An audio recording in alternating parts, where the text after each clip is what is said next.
Hello everyone, welcome back to my YouTube channel. বন্ধুগণ ইয়াৰ আগতে মই Assam TET upper primary language on Assamese এই বিষয়টোৰ ওপৰত এটা ভিডিঅ' প্ৰস্তুত কৰিছিলোঁ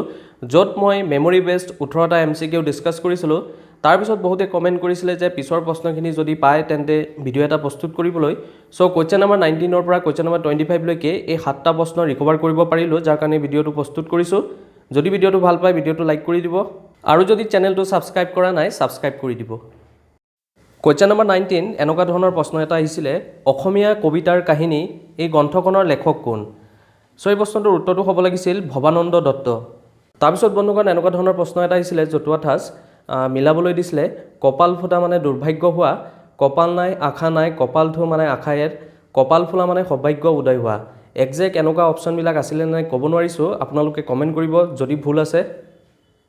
তাৰ পিছত বন্ধুগণ এনেকুৱা ধৰণৰ প্ৰশ্ন এটা আহিছিলে দ্বিতীয় ভাষা ক'ত ব্যৱহাৰ হয় যেহেতু বন্ধুগণ গুটেকেটা অপচন ৰিকভাৰ কৰিব পৰা নগল গতিকে এই প্ৰশ্নটোৰ এক্সাক্ট আনসাৰ কি হ'ব মই ক'ব নোৱাৰিছো তথাপি এই দুটা অপচনৰ মাজত যদি উত্তৰ কোনটো হোদা হয় তেন্তে মোৰ মতে অপচন এ যোগাযোগ বেপাৰ বাণিজ্য বা হাট বজাৰ এই অপচনটো হ'ব লাগে মই কনফাৰ্ম নহয় উত্তৰটো শুদ্ধ হ'ব নে নহ'ব আপোনালোকে যদি সঠিক উত্তৰটো জানে তেন্তে কমেন্ট কৰিব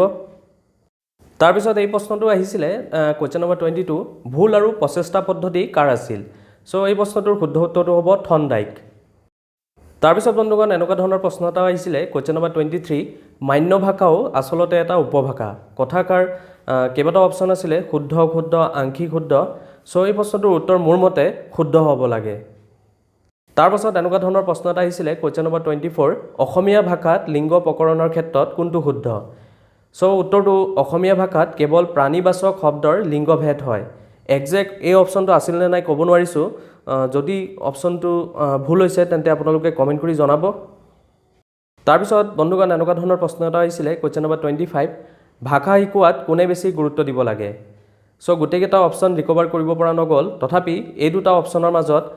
যদি খুদা হয় প্ৰশ্নটোৰ উত্তৰ কি হ'ব মোৰ মতে অপচন বি অভিভাৱক হ'ব লাগে মই কনফাৰ্ম নহয় আপোনালোকে কমেন্ট কৰিব যদি ভুল হৈছে সো বন্ধুগণ এইকেইটা প্ৰশ্নই মই ৰিকভাৰ কৰিব পাৰিলো আৰু যদি 5টা প্ৰশ্ন ৰিকভাৰ কৰিব পাৰো তেন্তে পুনৰ এটি ভিডিঅ' প্ৰস্তুত কৰিবলৈ চেষ্টা কৰিম যদি ভিডিঅ'টো ভাল পাইছে ভিডিঅ'টো লাইক কৰিব আৰু যদি চেনেলটো সাবস্ক্ৰাইব কৰা নাই সাবস্ক্ৰাইব কৰি দিব ঠিক আছে ধন্যবাদ থ্যাংক ইউ